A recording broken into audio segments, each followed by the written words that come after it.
안녕하세요. 요즘 비즈니스판이 완전히 바뀌고 있다는 얘기 많이 들어보셨죠?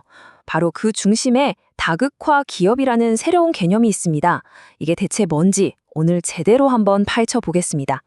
예전에는요, 글로벌 기업들이 현지화라고 해봤자, 뭐 그냥 마케팅 문구 좀 바꾸고 포장 디자인 살짝 바꾸는 정도? 그게 다였어요. 본사에서 만든 하나의 큰 전략을 그냥 전 세계에 똑같이 적용하는 거죠.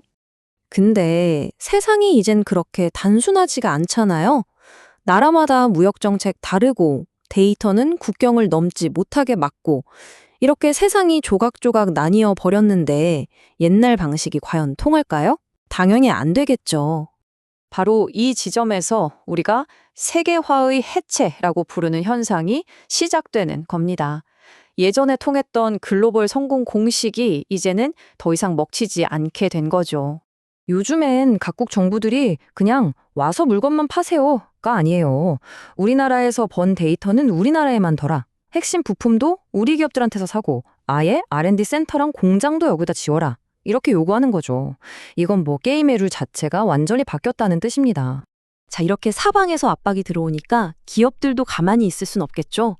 그래서 등장한 새로운 생존 전략이 바로 오늘 얘기할 다극화 기업입니다. 다극화 기업. 이게 뭐냐면요. 본사는 전체 오케스트라의 지휘자 같은 역할을 하는 거예요. 큰 방향, 그러니까 어떤 음악을 연주할지는 정해주죠. 하지만 각 지역에 있는 사업부들은 자기 파트의 연주자처럼 상당한 자율성을 갖고 현지 상황에 맞게 자기만의 연주를 하는 겁니다. 이 중앙의 지휘와 지역의 자율 연주가 합쳐진 아주 새로운 모델인 거죠. 자, 여기 표를 보시면 차이가 확 느껴지실 거예요. 옛날 방식은 뭐였죠? 본사에서 시키는 대로 전 세계가 똑같이 움직여서 덩치를 키우는 게 목표였어요. 규모의 경제죠. 근데 지금 이 다극화 모델은요, 정반대예요. 각 지역에 완전히 뿌리 내려서 어떤 위기가 닥쳐도 잘 버텨내는 회복 탄력성, 그리고 계속해서 환경에 맞춰 변신하는 적응력. 이게 핵심 목표가 된 겁니다. 이건 뭐 아예 다른 스포츠를 하는 거나 마찬가지예요. 좋아요. 그럼 말은 알겠는데 구체적으로 어떻게 해야 이런 다극화 기업이 될 수 있을까요? 자, 지금부터 세 가지 핵심 전략을 하나씩 알려드릴 텐데요. 그 첫 번째는 바로 현지에 단단히 뿌리 내리기입니다. 이게 무슨 말이냐면 각 지역 법인이 그냥 본사 지시만 기다리는 게 아니라 스스로 하나의 완전한 회사처럼 움직일 수 있어야 한다는 거예요. 연구개발, 생산, 판매, 서비스까지. 본사 지원이 뚝 끊겨도 알아서 돌아갈 수 있는 자급자족 시스템을 만드는 거죠. 마치 레고 블록 하나하나가 완성된 형태를 갖춘 것처럼요. 이걸 정말 잘하는 기업이 바로 엔비디아입니다. 보세요. 엔비디아는 그냥 여기저기 지사만 세우는 게 아니에요. 아예 그 지역의 핵심 플레이어들과 한 팀이 되는 거죠. 미국에선 생산 파트너, 유럽에선 현지 은행과 손잡고 AI 인프라를 깔고 중동에선 거대한 AI 데이터 센터를 같이 짓는 식으로요. 각 지역에 딱 맞는 맞춤형 전략을 구사하는 겁니다. 이건 그냥 몇몇 기업의 이야기가 아닙니다. 실제로 돈의 흐름을 보면 이게 확실히 보여요. 이 그래프 좀 보세요. 지난 20년 동안 전 세계 투자금이 어디로 갔나 봤더니 중동이랑 중앙아시아 비중이 2배 넘게 뛰었죠. 유로존도 마찬가지고요. 이게 뭘 의미하겠어요? 바로 전 세계의 돈이 이런 새로운 지역 거점들로 몰려들고 있다는 명백한 신호입니다. 자, 이렇게 지역에 뿌리를 내렸다면 그 다음은 뭘까요? 두 번째 전략은 여기서 한 발 더 나아갑니다. 바로 현지 생태계를 직접 만들어 나가는 것입니다.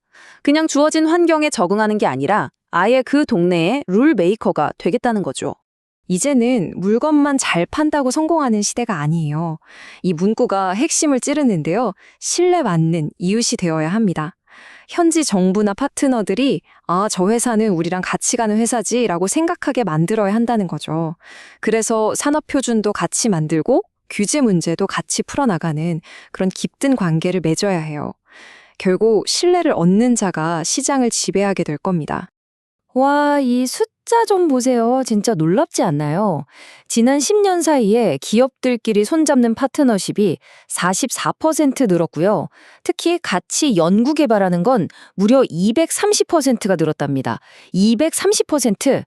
이젠 정말 혼자서는 아무것도 할 수 없다는 걸 모두가 깨달은 거죠. 우리 같이 합시다. 이게 대세가 된 겁니다. 이런 생태계 만들기의 끝판왕이 바로 마이크로소프트입니다. 유럽에서 뭘 했냐면요. 여러분, 걱정 마세요. 여러분의 공공 데이터는 절대 유럽 밖으로 한 발짝도 안 나갑니다. 라고 선언해버렸어요. 거기다 AI 관련 법도 유럽 기관들이랑 같이 만들고 아예 유럽법을 따르는 유럽인들로만 구성된 이사회까지 만들었죠. 이건 그냥 저희는 이제 유럽 기업입니다. 라고 말하는 거나 다름없어요. 자, 그럼 마지막 퍼즐 조각은 뭘까요? 이렇게 전 세계에 흩어져 있는 조직들을 어떻게 하나로 묶고 시너지를 낼 수 있을까요? 그 비장의 무기가 바로 AI입니다. 이걸 전사적 디지털 두뇌라고 부르는데요. 말 그대로 회사 전체를 위한 하나의 거대한 인공지능 뇌를 만드는 거예요. 전 세계 지사에서 나오는 모든 데이터를 실시간으로 빨아들여서 분석하고 가장 필요한 정보를 가장 필요한 사람에게 바로 그 순간에 딱 하고 쏴주는 거죠. 수처리 기업 이콜랩이 이걸 정말 잘 활용하고 있어요. 28,000명이나 되는 현장 직원들 손에 말하자면 회사의 모든 지식이 담긴 스마트폰을 쥐어준 셈이에요. 가령 동남아시아의 한 기술자가 어떤 문제를 기가 막히게 해결했어요. 그럼 그 노하우가 이 디지털 두뇌를 통해 즉시 미국에 있는 다른 기술자에게 전달되는 겁니다. 한 사람의 경험이 순식간에 회사 전체의 자산이 되는 마법 같은 일이 벌어지는 거죠. 그리고 이건 그냥 이코랩 같은 몇몇 앞서가는 회사들만의 얘기가 절대 아닙니다. 실제로 전 세계 경영진들한테 물어봤더니 3명 중 2명 꼴인 66%가 우리도 공급망을 각 지역별로 자율적으로 만들겠다고 답했어요. 이미 판은 기울었고 다극화로의 전환은 피할 수 없는 흐름이 된 거죠. 자, 지금까지 쭉 살펴봤는데요. 이 모든 변화가 우리에게 말해주는 건 뭘까요? 딱 한 가지입니다. 바로 비즈니스에서 잘한다는 것의 의미, 즉 경쟁력의 정의가 근본부터 바뀌었다는 거죠. 결론은 이겁니다. 이제는 덩치로 싸우는 시대가 끝났다는 거예요. 누가 제일 크냐가 아니라 누가 제일 잘 적응하냐의 싸움입니다. 공룡처럼 크기만한 기업이 아니라 카멜레온처럼 주변 환경에 맞춰 계속해서 색깔을 바꿀 수 있는 기업. 그런 기업만이 살아남는 새로운 시대가 열린 겁니다. 자, 마지막으로 여러분께 질문 하나를 던지면서 마무리하겠습니다. 지금 이 순간 여러분의 회사는 과거의 영광에 기대어 어떻게든 버티도록 만들어져 있나요? 아니면 어떤 파도가 와도 유연하게 올라탈 수 있도록 끊임없이 적응하도록 만들어져 있나요? 아마 이 질문에 대한 답이 여러분 비즈니스의 미래를 결정하게 될 겁니다.